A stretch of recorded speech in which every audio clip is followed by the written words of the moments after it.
there's a lot of optimism with Pierce because the Democratic Party was viewing him as the standard bearer. He goes from this compromise, and this is a funny thing that gets lost with Pierce. They act like he's a compromise candidate his entire electoral run. No. Mm-hmm. He was a senator. He was a rep. He knows how to be a politician. He's not a dark horse as if they just grabbed from God. He's not Harry Truman. He's not, I was working in a furniture factory and now I'm the president. But no, he's not. The Democratic Party actually breathes a sigh of relief at one point and goes, okay, we got Franklin Pierce.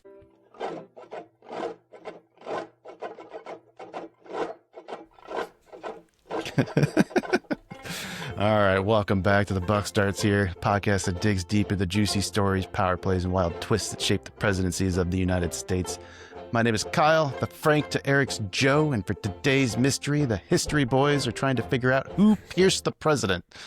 Who was Pierce the president? Eric? Well, before I start, Kyle, let me ask you a question. How many colleges or universities are named after presidents? Universities, not like high schools? Yeah, just universities. It seems like the high schools get named more. I don't know. Oh, yeah, there's literally a Wikipedia page for all the high schools. I know there's like Washington University. Okay. So there's at least like those. I don't know, maybe like a dozen? Okay. Handful? So you're more than I guessed. The definition of Washington University gets hard here. Okay. Oh, but how many of those are there? Yes. Right.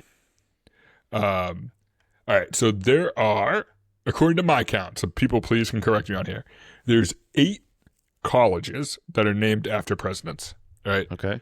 George Washington University, Washington College, Washington Jefferson College, Lincoln University of Pennsylvania, Lincoln University of Missouri, Truman State University, which is the only university renamed after a president in the modern era, Roosevelt University. Talk about titans, right? You have the founder of the country. You have the people. How many times are you counting the Jefferson? Which one? There's one on there where I think you said 2 names on one school. Yeah, there's a university called Washington and Jefferson College. Does that count as 2 or 1? I'm counting that as 1. Okay. One college named after 2 presidents.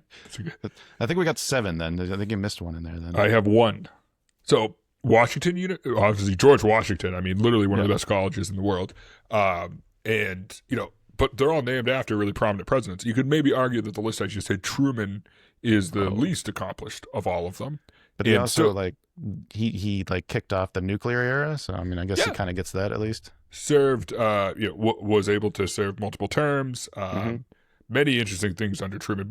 He ushered in the modern era, the post-World War II state of affairs, and he's probably the lowest billed on that. Except for there's one more, Franklin Pierce University. Where is that? Is it? It's in the home state of Franklin Pierce, the only president from the great state of New Hampshire, the Granite State. Pierce is from New Hampshire. Pierce is from New Hampshire. He's the only president from New Hampshire. So I did a little bit of reading ahead, not on purpose. I was trying to research something else, and I did not see I did not see anything that looked great as far as. He is poke. Yeah. He's one of the worst presidents. Okay, that's kind of what I was thinking. Yeah, it is interesting because the only reason Polk was a better president but a worse person. Right. Franklin Pierce, because Polk is the worst, I think, from an ethical standpoint, president we ever had. I would argue that. Anytime you're buying slave children, while you're president is you're the worst. Yeah, I think the worst. I do always like pulling that on people. I'll be like, oh, who's the most unethical president or something like that? And they'll be like, oh, Richard Nixon. I'm like, oh, Richard Nixon had some people break into a hotel room. And I'll be like, have you heard of James K. Polk? They're like, yeah. I'm like, bought slave children as president. And they're like, oh, so he's the worst. Yeah. He's the worst human being. He's the worst human being. I thought James Buchanan didn't get very good glowing recommendation from you either. Oh no, he's the worst president because we keep talking about things that cause and plant the seed for the Civil War. He was just like, let's have a civil war. And he tried to do it as because there's an argument that some revisionists make for Buchanan that he's the most successful president because he accomplished everything he said he was going to do as president. Oh, that sounds like an argument I'll make. That is an argument you would make. It's No, literally definitely. a Kyle argument. I hate myself for that too. And I yes, but you are also as president responsible for the outcomes of your decision, which is Yes. which is why I am a very bizarre Martin Van Buren supporter. I don't want to say supporter. I'm a very Martin Van Buren, he is better than people rank him as because of the Yes. stuff he did during his presidency, for modern banking in the United States and the world. So Dude, anybody who gets Frederick Douglass's nomination for the presidential candidate, I think it was 1848. I mean, you're doing something right. yeah, it is. You definitely completed the redemption arc, I think, at that point. Yeah, he's just an interesting cat. Martin Van Buren gets lost to history because he's in the shadow of Jackson, while also really showing the incompetency of Jacksonian politics. That's the way I think about Jacksonian politics, and we're not. And this has to do a lot with Pierce. They had no legs, they didn't sustain. You really look at Jacksonian politics Jacksonian national policies beginning in the 1830s, right? Mhm. And they don't work. They didn't really yield anything besides more sectarianism, or I should say sectionalism. And I sit there and I'm like, I know we talk about in school a lot, and I know it's something that's pop history is talking about Jackson, but I really, the more I study this time period, the more I'm kind of confused on what is was he transformational? Oh, of course he was. Mhm. Of course he was. I'd be a fool to argue that. Yeah. But can I point to his long-lasting policies that worked? It's no. Can you find any? Yeah. No, right? You can. I've heard the argument before. Oh, Eric, you're that argument's more of a there's a recency bias to there. I'm no. It's Madison. Absolutely, Madison had policies that lasted. Monroe. Honestly, Monroe's policies are still even being discussed today. You could argue that a lot of what John Quincy Adams did, forming a professional public servant corps. Martin Van Buren with the banking reforms? Right? And I mean, come on. But what upsets me is that in that interlude period, there are presidents that passed major lasting pieces of legislation. Mhm. And Jackson just doesn't have that. Everything he went to do didn't become a lasting piece of legislation. Now, could you argue it was a cult of personality? If Jackson could have been president if he could have been King Andrew, right? Would it have worked? I doubt it, because I think policies, one of the things I learned early on working government is that if a policy makes you feel good, it's probably a bad policy. I think he had some of that true populism in him, and populism doesn't work in the long run. Eventually there's a reset in it. But no, I find it interesting to have this discussion on Pierce, and I think there's actually something cool about Pierce ending this season, ending our antebellum season, because he so perfectly epitomizes the chaotic mixing of opinions that are occurring right now that do get suppressed out, or I should say expressed out, during the Civil War. Kyle, we're about to go on a journey of one of the most confusing political stances you will ever hear in your life, and I love it. He is very confusing political opinions. More confusing than Taylor's?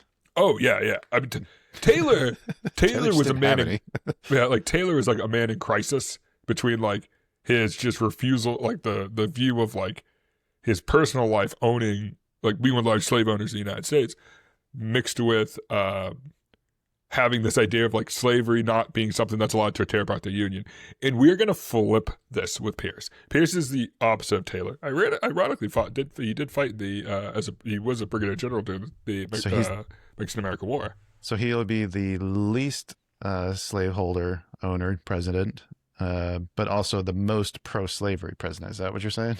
That's what he is. No kidding. No, that's actually what he is. So our dear friend, Franklin Pierce, as we begin this story, anybody who really knows the presidents knows that nobody knows anything about him, and he is by far one of the worst presidents. And man, did he earn that reputation. Dude, the only thing I know about him is his campaign slogan, which was poked in what year and then pierced in 48. Yeah. Or 52. 52, yeah. 56. 56 was Buchanan. Oh, okay. 52. Who will be mercilessly mocked by me. Honestly, non-objectively too. It'll be a problem. So the only president hailing from the Granite State By the way, when I was a kid, I used to hate seeing the Granite State license plates because Quincy's the Granite City. And I'm like, he took it from us. Very jealous over there. Yeah. Oh, yeah. Very. Yeah. Petty. Petty is the word that I wish I was smart enough to be jealous. But no, I was. That used to upset me. But then, like, Quincy's also the city of presidents, which seems like a better moniker than the Granite City. But right. So the story of Franklin Pierce begins on November 23rd, 1804, where he's born in Hillsborough, New Hampshire, which is a beautiful place in New Hampshire, by the way. I do like this because a lot of these places I have been. Yeah. So he's born to Benjamin and Anna Pierce. It's very easy to remember Franklin Pierce's mom's name because it's Anna Kendricks. What? Yeah, Anna Kendrick Pierce is that's his mom's name. I don't know. I found that funny. So his dad was a Revolutionary War veteran, and he was a very prominent local figure who actually eventually served 2 terms as governor of New Hampshire. And so he grew up in this like very, very politically active household. And what's funny is his household was very traditional Democratic Republicans for his childhood. So what's funny is you begin to frame Franklin Pierce's political leanings. It's important to remember that he grew up in a very, very politically engaged household whose system of thought did not match the system of politics he would eventually go into. Now, his family did eventually fall in line with what we would consider non-Jacksonian Democratic leanings, after the Democratic Republican Party kind of fell apart. But it does very much come to, we'll see this percolate throughout the story of Pierce, of kind of being a man who, in many ways, was your pre-Civil War Democrat, but also in many ways held beliefs that kind of didn't make sense because these were core beliefs that were, I don't say don't make sense. That's not fair to Franklin Pierce. So I'm trivializing, and I apologize for that. That don't line up with traditional party platforms and don't really make sense for a Northerner to really hold. And so, so he's born in 1804. Affluence of the family. Upper income. I don't want to say objectively wealthy. Not like the elite class, like not like a Jefferson or not a Miller. He's not Miller Fillmore or Zachary Taylor. Early life Zachary Taylor. He's more, I don't know, John Quincy Adams-y. Okay, yeah. Like your family's well off. You probably don't have you probably can't just sit on your butt and not do anything for the rest of your life, but you also don't have to work that hard. Yeah, you're not Miller Fillmore who's like, I need to have a business when I'm 14 because I would like to eat. Right. It is real cool if you really think about it, how eclectic the presidential backgrounds are. Even like this is the early 1800s in the world. Like there was 14. No meritocracy. Yeah. Like no place else in the world was somebody who had to do hard labor from their early childhood rising to the top of a country. That just like wasn't going on anywhere. Maybe a Dutch guy. A guy who literally didn't speak the language, which is wild to me. Dude, I really think we need to like pop up Martin Van Buren more. So in his early adolescence, he attends local schools around Hillsborough. It was kind of cool because Hillsborough was still very rural at the time, still very heavy farming community. And so he ends up attending different schools up there, but his dad is rising politically as he's going to these rural schools. So there's kind of this cool dichotomy where he's, in a more sparse area.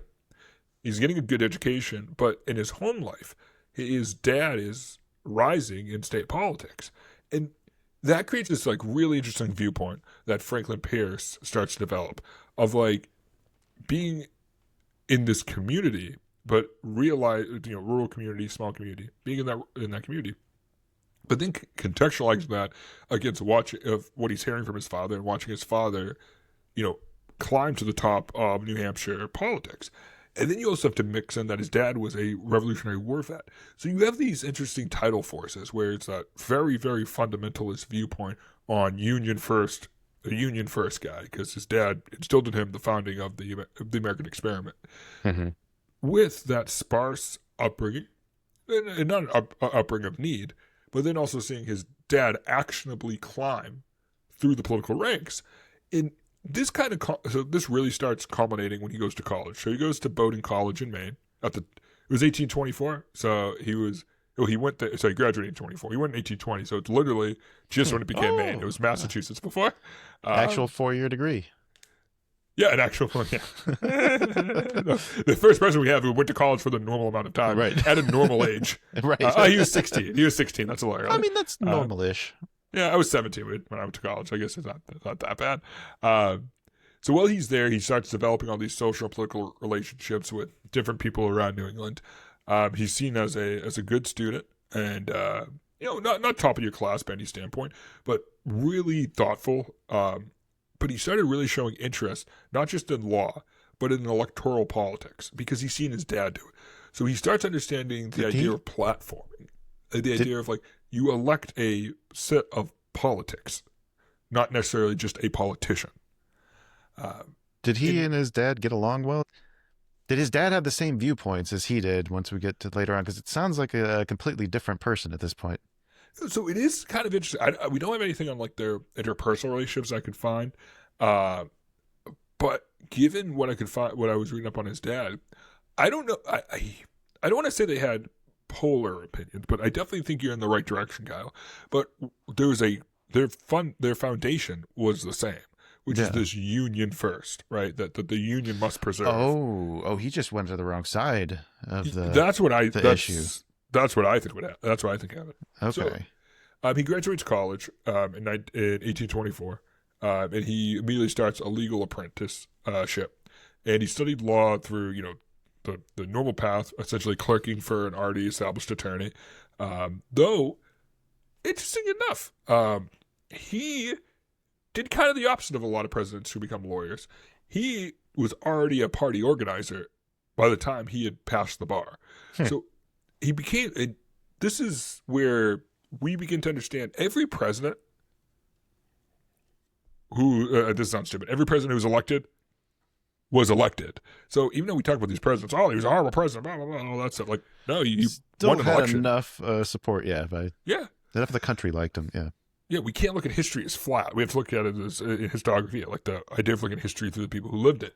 And so while he's there, he develops this like very noticeable ability to drive electoral politics. And he's in his early 20s at this point. Like he's like 21, 22. But he's also a very successful attorney in court. He is seen as a kind of this like relentless advocator. Like he's an attorney you want on you. He's not like a constitutional attorney, right? He's not a James Madison. I like how I picked the most constitutional attorney of all time. I know, right? That's so unfair to compare literally anybody to James Madison. But at the time, if you remember, this is just when we start seeing little dips and dabs of the idea of party organization of the United States. We haven't reached William Henry Harrison's presidency yet, but we're definitely within earshot of it. And history doesn't. Well, sometimes history happens all at once. Sometimes history takes time. But in this case, we are seeing this percolation of party organization. And Franklin Pierce is very young and very good at it. By 1829, he's elected to the New Hampshire House of Representatives. He's very young, but he became known as a very dependable Democratic figure in the state and the state legislature.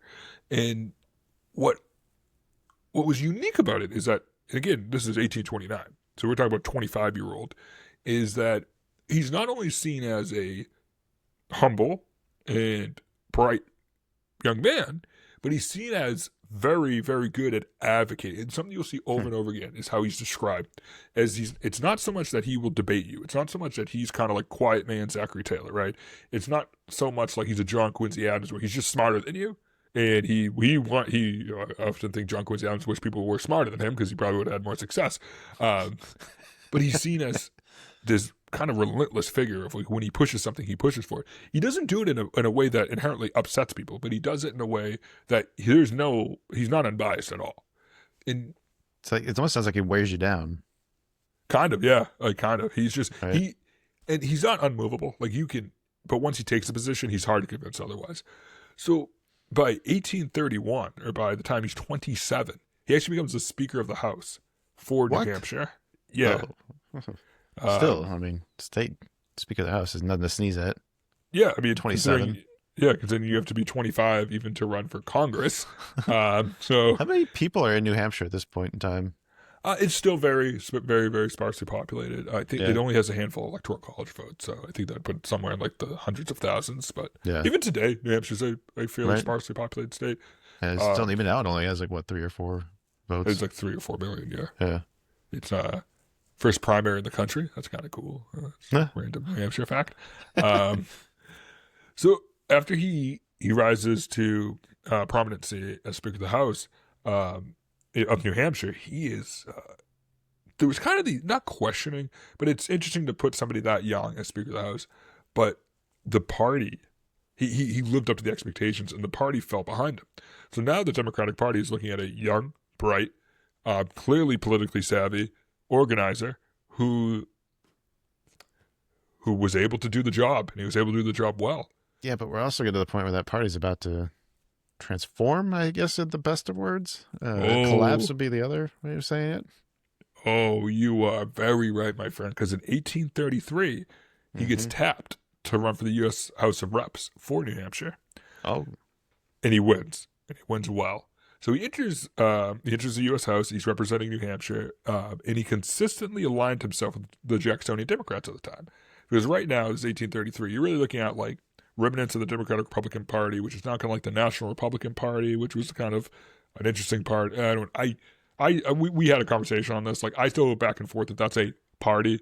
Parties have to have platforms, and I don't think the National Republicans had a platform. So he aligns himself with there, and he liked. I'm gonna use the word that was used, even though like I always like to get my own spin on stuff, make it worse. Priorities. He agreed with the priorities of the Jacksonian Democrats. He had very limited government instincts. For somebody who was so involved in government, and viewed government as a tool, he didn't naturally trust government. He believed in good policies, but limited government. And he shared skepticisms of the concentrated financial power that could come from, say, like a central bank. So you say he believed in good policies, but he aligned himself with Jacksonian politics? He believed in limited policies. He wanted good policies and limited government. Okay. Yeah, right. But he never, at least in this time period, he has yet to branch out from New Hampshire. All his major contacts are still in New Hampshire. He's still this hyper-regionalized political figure, despite his rise to prominency and his ability to interact positively with the dominant party of that era. He takes a quick side trip in 1834. So around when he turns 30, he marries Jane Appleton, who's from New England also. And it's funny because he's this gregarious politician. He's a politician's politician, Franklin Pierce.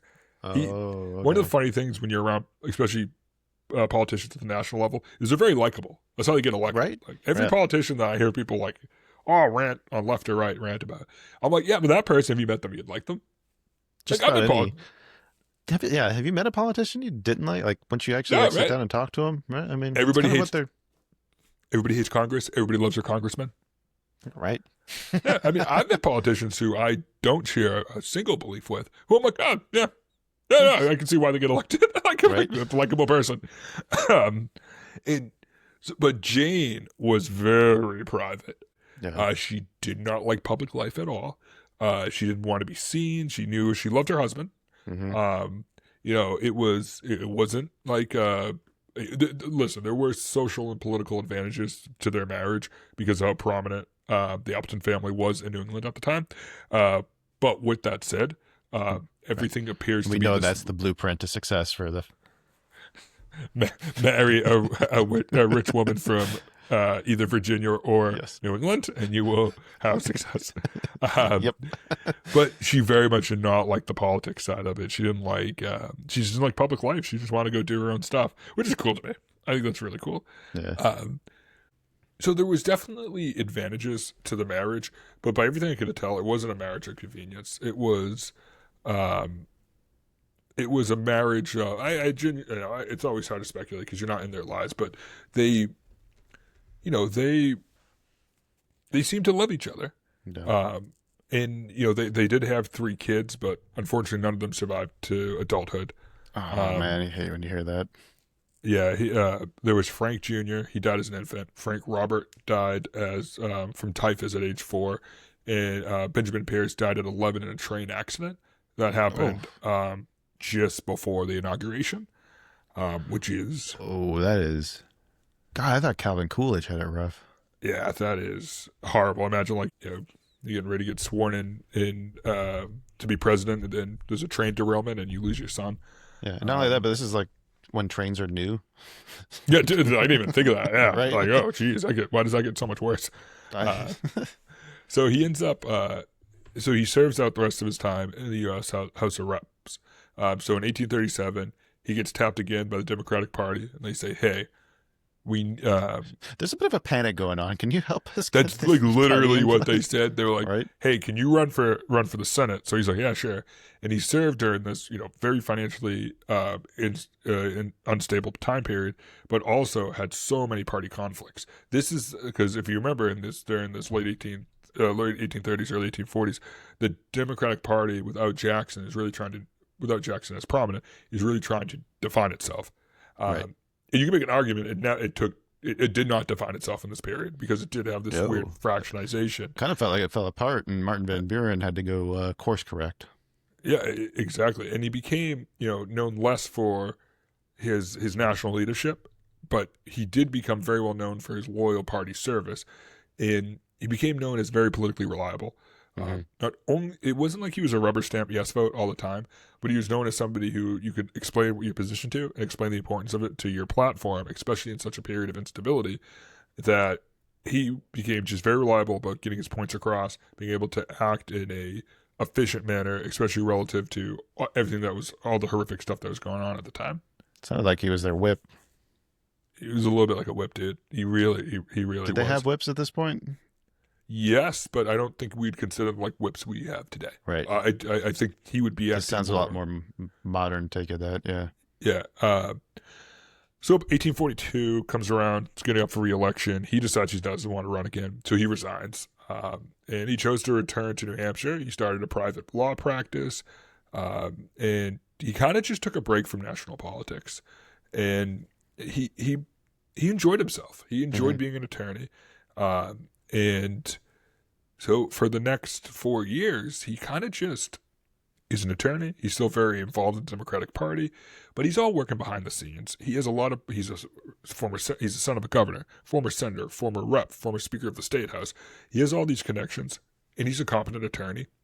But he can't really shake the political side of it. He really wants to. Let me rephrase that. He really believes that there are ways in which, no matter how controversial, and this is where the slavery topic starts occurring over. And remember, he didn't have slaves. He grew up in New Hampshire. That's so weird. It's very weird. It's very weird. Okay. So he ends up having these kind of like dialogues. I begin to describe them as internal dialogues, and you see it. I mean, obviously, I tell everybody, read the historians. They're better writers than I am now for me. But you start to see this like this internal dialogue that's occurring within the Democratic Party, and this internal monologue that's occurring inside Pierce, where he's helping support this Democratic Party that he loves, and he loves the platform, but it's evolved away from that Jacksonian democracy, and as it's trying to find itself, it is noticeable to Pierce that it's forming these two bubbles, where you're seeing the Southern Bloc that would exist for. We're in the 1840s, 120 years, the Southern Democratic Bloc. Like that, I think that, I don't know when the bloc broke, but I think it's like the 60s or 70s it's considered broken. Yeah, something like that. And what we see more of the northern faction of the Democratic Party. As this is happening between 1842 and 1846, he's still very much a Democrat, but he's actually involved in the campaigning and the platform structure. It's not just what does Franklin Pierce believe, it's how can he influence, even though he's not elected this time, but he's a prominent lawyer and has a very prominent background, and he's still a young man. He's 42 at this point. And how can he shape these politics? And this leads to an exponential rise in his prominency in the party. But he does something that's almost a requirement at this point in time, which is he joins the military. Anybody who wants to be, involved in politics, wants to potentially be involved and become the president, essentially has to serve at some point. So in 1846, when the Mexican-American War breaks out, he actually went and sought a military war. He went and sought a military posting, and he's appointed a brigadier general. And it's very funny. What? Yep. Like just out of nowhere? Yes. It was in the volunteer service, and I don't know why that gets glossed over sometimes. They're like, oh, he was appointed brigadier general. Well, even today, the U.S. government can appoint officerships to civilians if the civilian specializes in something they need, and it's like you don't get paid for it, but it can facilitate stuff. Well, it's the difference between like a line officer and all the officers who do the doctor's works are officers. But I mean, they could be like an 06, but I mean, they're not going to be giving command of a submarine, right? Right. So, I want to be very clear. He was a brigadier general, but he wasn't. He's not commanding anything. Yes, but he leaned into it. So he ends up serving under General Winfield Scott, and so he's overseeing operations in Mexico City. Winfield Scott's overseeing operations in Mexico City at this time, and he faced criticism a lot during the war because it was during the campaign of the war because he was involved in all these key actions, all these key moments. This is the taking of Mexico City. He actually sustained injury, which really. Yeah, how is a brigadier general getting injured? That should be a question. I always find it very funny. So we have some good records on his time in war. Was he like Hamilton? Oh no, Hamilton was crazy. I think Hamilton wanted to get shot, which is ironic to how Hamilton he did end up getting shot. But he's not James Monroe. He's not like, oh cool, let me go take on some Hessians. So he. In reality, he functioned very much like what a lawyer would be good at. It's not like you fight. It's not like when you're at war. What do they say? The hardest part about war is waiting. No, for him, it sounds like they just have him there to draft up surrender terms. He's literally just doing office work, and I think he was handling some logistics too, but not he wasn't the guy running the wagons and stuff. It was more like, hey, we need somebody to help with this onboarding and all that stuff. But he actually wanted to get battlefield experience, and they weren't. I guess if you're close enough to the field, you might be able to figure out a way to make that happen. Yeah, but by the time he returns home in the late 1840s, he now has a national pedigree. He has these national credentials that are really going to lead to him becoming this prominent figure in the Democratic Party. So he turns to he comes home. He does not run for office. When he comes back, he just goes back to practicing law. Well, by this point, he's considered a leader of the Democratic Party, and he does so. He's the only leader in the Democratic Party at this time, but who's not an elected official. At this point, it's become being an elected official is almost like the only way to be considered part of Democratic leadership. And I'm not saying that was uncommon for different political parties. I'm just saying at this point in time, the Democratic Party was kind of they only wanted elected officials being up there. But given his previous elected positions and now his military credentials, very successful law practice, and his own, lineage, he holds a lot of sway in the party. Right. And is his dad still around at this point? No, I believe his dad. I'm not sure when his dad passed away, but his dad. Stuff I've read has referred to his dad in the past tense by this point. Okay, but he wasn't like a Jackson or someone who lost him really early. No. His dad. He actually that trend finally. Him. Yeah, right. Oh my God. But at this point, he's lost two of his sons already. So Franklin Pierce Jr. died in 1836, and Robert Pierce died in 1841. And 4 years after Robert Pierce passed away, they gave birth to Benjamin, who would pass away who was the one who would die in the train accident. So he's dealing with a lot of family tragedies right now. And unfortunately, one more to come. Now, by this point, we're around 1850, 1852. We start to see the National Democratic platform rip apart, foreshadowing something that Pierce had previously been exposed to, which is this southern Democratic bloc and these northern Democratic bloc not being really able to agree on anything. So by this point in time, it's around 1850. What we begin to see is the Democratic Party's looking forward to the election of 1852, and they're trying to figure out. They see the failure of Miller Fillmore going on. They're like, this should be a win, right? And they started putting together the platform. Now, uniquely to Franklin Pierce's situation, is Franklin Pierce was part of the platform. He was part of it. He was actually hugely influential on the structure of the platform, and he's an elected official. So the Democratic committee, as it runs up to the Democratic convention, is looking for essentially a compromise.